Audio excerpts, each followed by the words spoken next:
Bienvenue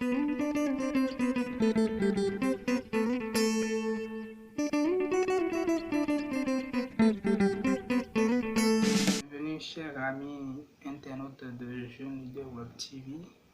Aujourd'hui nous allons continuer notre formation et nous allons parler aujourd'hui du plan de raccordement et des mouvements de caméra. Parlant du plan de mouvement de caméra, nous avons trois mouvements de caméra. Nous avons le panoramique et le panoramique se subdivise en deux. Nous avons le panoramique vertical et dans ce cas, c'est juste une rotation de la caméra selon son axe vertical du haut en bas ou du bas vers le haut. Nous avons le panoramique horizontal.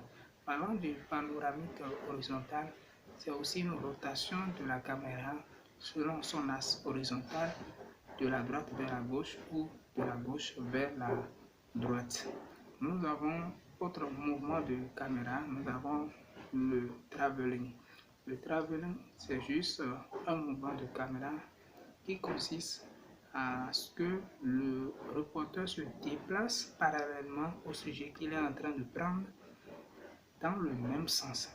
Donc c'est une prise de vue en déplacement. Le travelling, c'est une prise de vue en déplacement. Et enfin, le troisième mouvement de caméra, c'est le zoom. C'est le mouvement de caméra le plus délicat et demande un peu plus de professionnalisme. Dans le cas où vous n'avez pas la compétence dans ce domaine de mouvement de caméra, il est mieux d'éviter les zooms. Et d'ailleurs, même pour la plupart qui aiment faire des montages avec des smartphones, il est très fréquent de détérioriser l'image en faisant les zooms. Le zoom consiste juste à agrandir l'image sans se rapprocher de l'image. Et il est conseillé aux reporters qui utilisent les smartphones, si vous voulez faire un agrandissement de votre sujet, il est conseillé de vous déplacer vers le sujet pour pouvoir prendre en réalité les détails que vous voulez sur le sujet, c'est mieux. Sinon, quand vous faisiez le zoom sur les smartphones, ça détériorise l'image, ce qui n'est pas de bonne qualité. Mais contrairement à ceux qui ont des caméras comme les caméras de Canon, les caméras Panasonic et les caméras Sony, pour faire le zoom, il est conseillé de changer les objectifs afin de faire le zoom. Sinon, on risque de détruire un peu la qualité de l'image. Parlant des plans que nous avons le plan général. Le plan général, c'est un plan dans lequel on voit que le paysage, la géographie. Un exemple, c'est une vue de fleuve. Nous avons aussi le plan d'ensemble. Le plan d'ensemble, c'est un plan dans lequel on voit des personnages dans son paysage. Et il faut noter que on voit les personnages en entier. Nous avons aussi le plan moyen.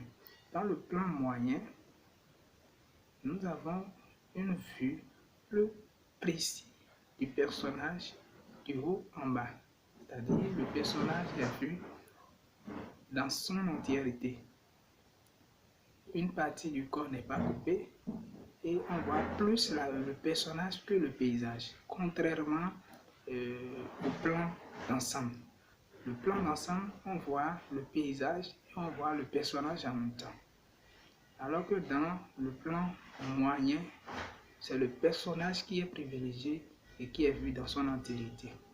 Après le plan moyen, nous avons le plan américain. Le plan américain, c'est un cadrage du personnage au mollet, à mi-mollet. On ne voit pas l'entièreté, on voit juste au niveau du mollet. Après le plan américain, nous avons le plan italien. Le plan italien, au niveau du plan italien, le recadrage de l'image se fait jusqu'au niveau du mi-cuisse. On voit du haut jusqu'au niveau du mi-cuisse. Après le plan italien, nous avons le plan rapproché. Au niveau du plan rapproché, nous voyons le sujet du haut jusqu'au niveau de sa ceinture. Et dans ce cas, nous ne voyons que quelques détails du personnage dont nous voulons relater les faits. Après le plan rapproché, nous avons les plans un peu plus gros que nous appelons le plan gros. Dans ce cas, nous voyons de la tête jusqu'au niveau de la poitrine. Et le dernier plan que nous appelons un plan très gros commence au niveau de la tête jusqu'au niveau du cou et donne des détails un peu plus sur le visage. Voilà quelques plans que nous avons qu'il faut prendre en compte lors des reportages et pour permettre un lien dans ce que nous sommes en train de prendre, que ce soit au niveau de la photo ou au niveau de la vidéo. Il faut mélanger les plans de raccord, surtout au niveau de la vidéo, pour que le réalisateur, le monteur puisse trouver le nécessaire dans ce que nous faisons. Il y a plusieurs personnes qui prennent les photos, mais il y a le professionnalisme qui se demande au niveau de la réalisation des photos, que ce soit aussi de la réalisation des vidéos. Nous allons nous arrêter ainsi là aujourd'hui afin de continuer autrefois sur le montage proprement dit.